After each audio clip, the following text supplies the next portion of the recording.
आज की पीढ़ी तो बिल्कुल विश्वास नहीं करेगी कि एक ज़माने में पर्दे की दुनिया में एक ऐसा खलनायक भी आया था जो सूटेड बूटेड परफेक्ट जेंटलमैन था, परंतु उसके चेहरे के हाव भाव, सूट बूट के ऊपर ओवरकोट, सिर पर हैट और मुंह में दबी हुई सिगरेट से निकलते धुएं से उसको एक रहस्यमय कातिलाना विलन का दर्जा मिला था।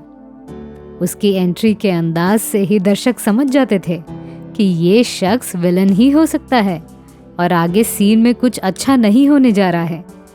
मगर आशाओं के विपरीत उसका चेहरा उस वक्त बिल्कुल खामोश दिखता था।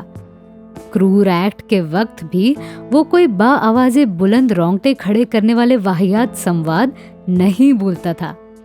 उसके संवाद उनके होठों से लगी सिगरेट से निकलते धुएं, उसकी फैली हुई आंखों पर उठती गिरती भवों, वो माथे पर चढ़ी त्योरी से पढ़े जा सकते थे। उस जमाने में ये विलन की क्रूर अभिव्यक्ति एक निराला अंदाज था। इसे दर्शकों ने पहले कभी नहीं देखा था। इसी कातिलाना स्टाइल के दम पर इस शख्स ने लगभग 250 फिल्मों में धमाकेदार उपस्थिति दर्ज कराई। नाम था कृष्णा निरंजन सिंह उर्फ के.एन. सिंह। देहरादून के.एन. सिंह की जन्मस्थली थी। वहीं पले, खेले, कूदे और जवान हुए। पिता चंडी प्रसाद उस जमाने के प्रसिद्ध वकील सर तेज बहादुर सप्रू के समक्ष फौजीदारी वकील थे। देहरादून से सीनियर कैम्ब्रिज के बाद लैटिन की पढ़ाई करने लखनऊ आए। क्या बनना है, इसे लेकर दिल में ऊहापोह थी। मन का एक पहलू कहता था कि लंदन जाकर बैरिस्ट्री करके पिता की तरह नामी वकील बने, और दूसरा पहलू कहता था कि फौज में भर्ती हो जाओ। उन दिनों भी देहरादून और आसपास के पहाड़ के वासियों में फौज में भर्ती होने की रवायत थी। उनके जीवन यापन के लिए आमदनी का यही एकमात्र जरिया था। परंतु होता वही है जो नियति में लिखा होता है। कृष्णा अपनी बीमार बहन का हालचाल लेने कलकत्ता आए। कृष्णा के बहनोई जाने मानी हस्ती थे। तमाम नामी गिरामी हस्तियों का उनके घर आना जाना था। मशहूर थिएटर और सिनेमा आर्टिस्ट पृथ्वीराज कपूर तो उनके पारिवारिक मित्र थे। एक दिन कृष्णा की यहीं पृथ्वीराज से मुलाकात हुई। करियर के मामले में रोलिंग स्टोन की तरह इधर उधर डोल रहे कृष्णा को पृथ्वीराज ने सलाह दी कि बरखुरदार चेहरे मोहरे से ठीक ठाक हो। जब तक वकील या फिर फौजी बनना तय नहीं होता तब तक सिनेमा क्या बुरा है। हो सकता है कि मुकद्दर में यही करियर हो। कृष्णा ने फिल्मी करियर तो हसीन सपने में भी नहीं देखा था। थोड़ी सुखचाहट के बाद कृष्णा मान गए। उनकी मुलाकात देविका बोस से कराई गई। उन्होंने कृष्णा को सुनहरा संसार में एक छोटी भूमिका दी। सन 1936 की 9 सितंबर को कृष्णा ने पहली मर्तबा कैमरा का सामना किया। इस तरह कृष्णा निरंजन सिंह का चोला उतारकर के.एन. सिंह बन गए। देविका बोस की संस्तुति पर बी.एन. सिरकर ने न्यू टॉकीज प्रोडक्शन के लिए 150 रुपए माहवार नौकरी पर रख लिया। वो जमाना स्टूडियो का था। स्टूडियो का मालिक ही सिनेमा बनाता था। सिनेमा में काम करने वाले हर शख्स को माहवार तय पगार मिलती थी। इस बीच वो दूसरे स्टूडियो की फिल्मों में काम नहीं कर सकता था। के.एन. सिंह ने यहाँ कई फिल्में की, जिनमें सुनहरा संसार के अलावा हवाई डाकू, अनाथ आश्रम, विद्यापति को काफी सराहना मिली। मिलाप के निर्देशन के लिए बम्बई के मशहूर ए.आर. कारदार को खास तौर पर न्योता दिया गया। के.एन. सिंह से कारदार बेहद प्रभावित हुए। उन्होंने के.एन. सिंह को पब्लिक प्रोसिक्यूटर की भूमिका दे दी। वकील बनना कभी के.एन. सिंह का ख्वाब रहा था। उन्हें बेहद खुशी हुई, मगर साथ ही एक चुनौती भी मिली। 4 सफ़े के संवाद याद करने थे सिर्फ 2 दिन के वक्त में। वो घबराए कि कैसे होगा ये सब इतने थोड़े अरसे में। मगर पृथ्वीराज कपूर ने हौसला बढ़ाया और रोशनी भी दिखाई। खूब रिहर्सल कराई। एंड शूट से पहले पृथ्वीराज बोले, तुम अच्छे नहीं बल्कि बेहद अच्छे हो। और वाकई के.एन. सिंह ने कमाल कर दिया। याद करने की क्षमता तो बचपन से ही जबरदस्त थी। वो काम आई।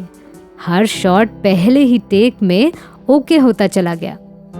के.एन. सिंह के पिता को जब पता चला कि नूर-ए-चश्म फिल्मों में जौहर दिखा रहे हैं तो सख्त नाराज हुए।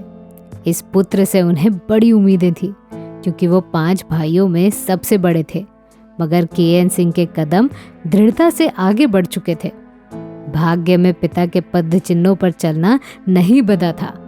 वो कहते थे कि हर शख्स को अधिकार है कि अपना भविष्य अपनी तरह संवारे। इस बीच पृथ्वीराज उनके अच्छे मित्र बन चुके थे। वो के.एन. सिंह से 4-5 साल बड़े थे।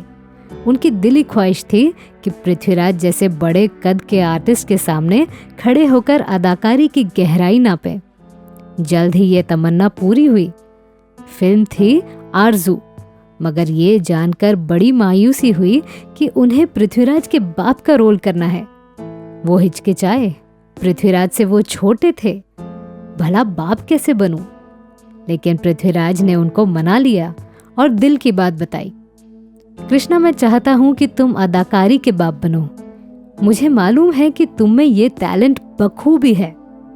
के.एन. सिंह 1937 की सर्दियों में कलकत्ता छोड़कर बंबई आ गए। वहां फजल भाई ब्रदर्स की कंपनी के लिए बागबान, इंडस्ट्रियल इंडिया और पति पत्नी जैसी कामयाब फिल्में की। बाद में नानूभाई देसाई और सोहराब मोदी का मिनर्वा स्टूडियो ज्वाइन किया। वहां उन्हें 500 रुपये महीने पर नौकर रखा गया। उस जमाने में किसी एक्टर के लिए ये बड़ी पगार थी। इससे ये भी साबित होता है कि के.एन. सिंह का बतौर एक्टर कद काफी ऊंचा हो गया था। के.एन. सिंह को हीरो के लिए कभी नहीं विचारा गया।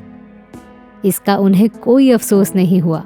उन्हें अच्छी तरह इल्म था कि वो हीरो के लिए बने ही नहीं हैं और फिर एक एक्टर का काम सिर्फ एक्टिंग करना है।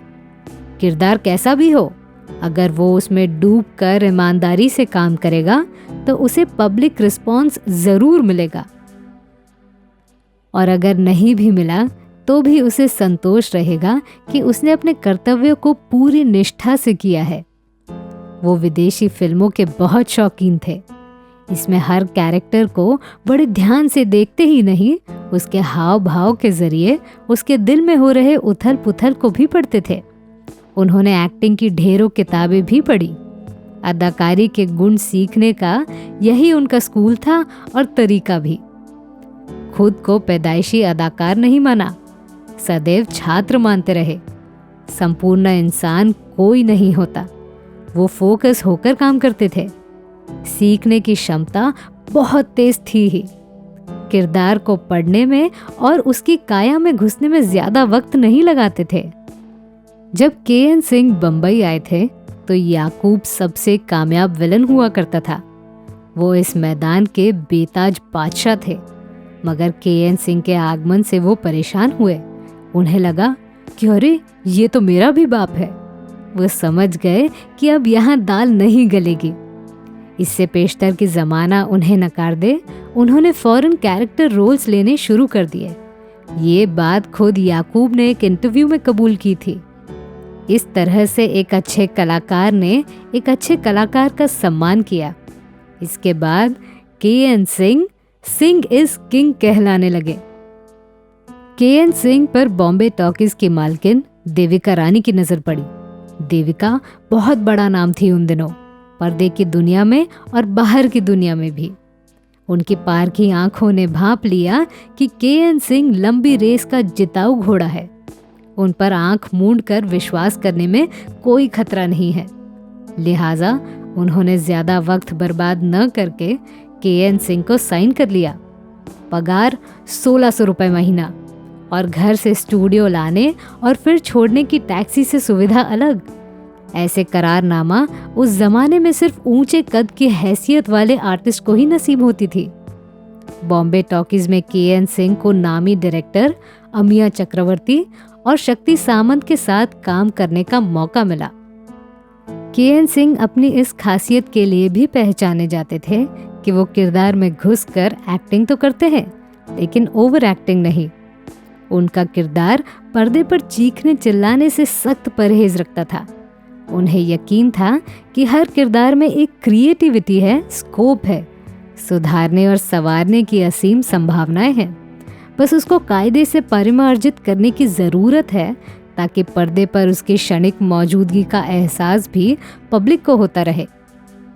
पर्दे पर उनकी पोशाक अधिकतर सलीकेदार शख्स की रही। आम जीवन में भी वो ख्याल रखते थे कि ड्रेस कायदे की हो। बेहतरीन कपड़ों के वो सदैव शौकीन रहे। सन 1944 में स्टूडियो युग खत्म हुआ। अब एक्टर किसी स्टूडियो के माहवार नौकर नहीं रहे। इसकी जगह फ्रीलांसिंग युग शुरू हुआ। अब एक्टर अपनी एक्टिंग के हुनर और बाजार में खुद की प्रसिद्धि के आधार पर अपनी औकात खुद तय करके अपनी कीमत लगा सकता था। अलावा इसके एक्टर अपने मिजाज, कुव्वत और चेहरे मोहरे के हिसाब से रोल भी चुन सकता था और के.एन. सिंह को मुंह मांगी रकम मिली। 1947 तक वो खराब किरदारों की दुनिया के बेताज बादशाह बने रहे। कोई तगड़ा प्रतिद्वंदी नहीं आया जो के.एन. सिंह को टॉप पोजीशन से बेदखल करने की चुनौती दे सके। मुल्क के विभाजन के बाद लाहौर से आए प्राण सिकंद और जीवन ने खलबली मचानी शुरू की, लेकिन के.एन. सिंह कतई विचलित नहीं हुए, बल्कि प्रतिद्वंदिता को उन्होंने प्रतिस्पर्धा का दर्जा देकर खुद को और भी परिमार्जित किया। के.एन. सिंह एक बेहतरीन इंसान भी थे। दूसरों की मदद को हमेशा तत्पर रहे। वो भूले नहीं कि शुरुआत में वो खुद भी दूसरों की मदद से आगे बढ़े थे। वो इस सिद्धांत के कायल थे कि फिल्म इंडस्ट्री से जितना लिया और सीखा उसे साथ साथ वापस भी करते चलो, जाने कब ऊपर से बुलावा आ जाए। उन दिनों दिलीप कुमार नए नए दाखिल हुए थे। देविका रानी की जवार भाटा कर रहे थे। ये उनकी पहली फिल्म थी। सामने के.एन. सिंह जैसे नामी खतरनाक विलन को देखकर वो असहज हो गए।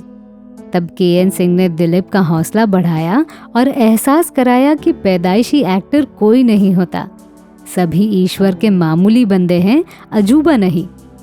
इस तरह दिलीप नॉर्मल हुए। दिलीप ताउम्र उनके अच्छे दोस्त रहे। ज्वार भाटा के बाद उन्होंने दिलीप कुमार के साथ शिक्षत, हलचल और सगीना की। के.एन. सिंह ने अपने दौर के सभी बड़े और कामयाब नायकों के साथ काम किया। कहीं वो खलनायक दिखे तो कहीं सहनायक, नायिका के पिता या पुलिस ऑफिसर या वकील की भूमिका में भी।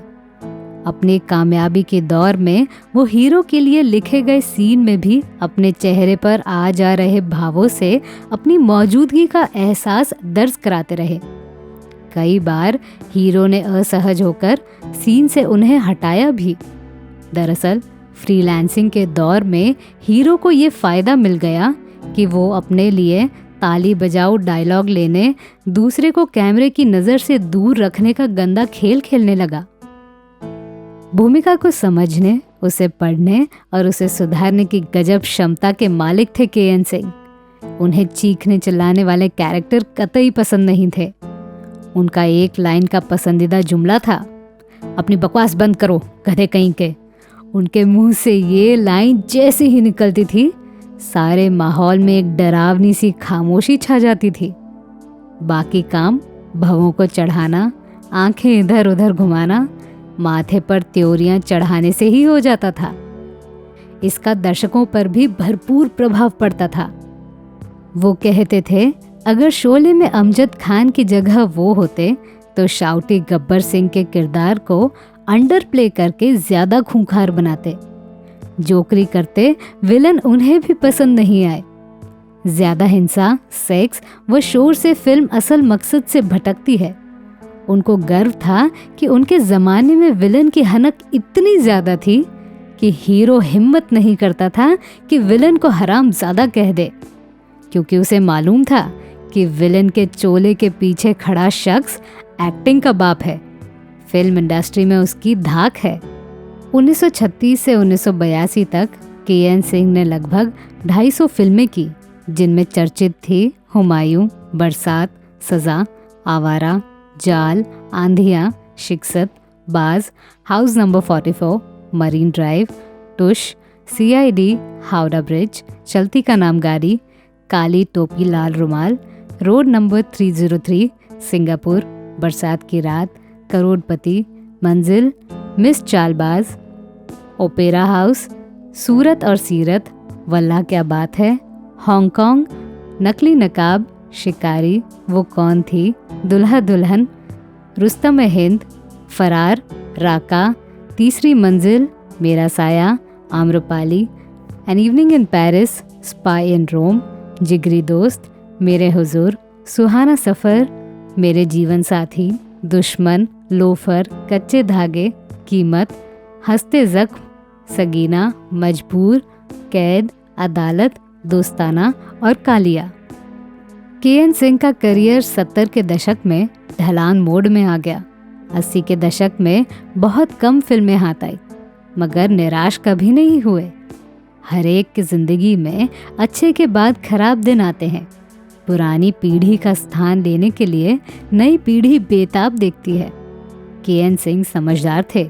जो कमाया उसे लुटाया नहीं, सोच समझ कर खर्च किया और सही जगह नियोजित किया ताकि खराब दिनों में गुर्बत न देखनी पड़े। आंख में मोतिया बिंदु आ जाने के कारण उन्हें दिखाई देना बंद हो गया था। उनके करियर में ढलान का ये भी एक कारण रहा। बाध्य होकर 1984 में आंख का ऑपरेशन कराया। दुर्भाग्यवश ऑपरेशन सफल नहीं हुआ। उनकी दुनिया में अंधेरा छा गया, परंतु स्मरण शक्ति पूर्वत लोहा लाट रही। के.एन. सिंह की पत्नी प्रवीण पाल भी सफल चरित्र अभिनेत्री थी। उनकी अपनी कोई संतान नहीं थी।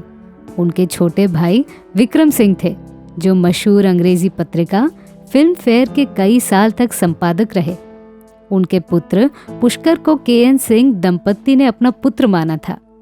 के.एन. सिंह का जन्म देहरादून में 1 सितंबर 1908 में हुआ था और 31 जनवरी 2000 में 82 साल की आयु में देहांत हो गया।